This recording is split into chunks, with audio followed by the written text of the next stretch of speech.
সিরাজগঞ্জের কাজীপুরে বিএনপির বিশাল জনসভা অনুষ্ঠিত হয়েছে। 25শে এপ্রিল শুক্রবার উপজেলা পরিষদ মাঠে এই জনসভা অনুষ্ঠিত হয়।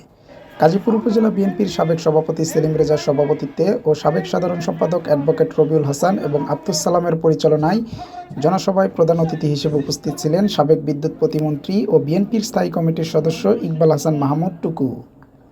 এ সময় প্রধান বক্তা হিসেবে বক্তব্য রাখেন বিএনপি চেয়ারপারসনের উপদেষ্টা বীর মুক্তিযোদ্ধা আব্দুস সালাম। জনসভায় বিশেষ অতিথি হিসেবে আরও বক্তব্য রাখেন রাজশাহী বিভাগের সহসাংগঠনিক সম্পাদক আমিরুল ইসলাম খান আলিম, জেলা বিএনপির সভাপতি রুমানা মাহমুদ, সাধারণ সম্পাদক সাইদুর রহমান বাচ্চু, সিরাজগঞ্জ জেলা বিএনপির সম্মেলন প্রস্তুত কমিটির সদস্য ও জেলা বিএনপির সহসভাপতি নাজমুল হাসান তালুকদার রানা সহ প্রমুখ। জনসভায় বক্তব্যকালে বক্তারা বিগত সরকারের নানা অনিয়ম সহ নেতাকর্মীদের নির্যাতনের চিত্র তুলে ধরে স্মৃতিচারণ করেন।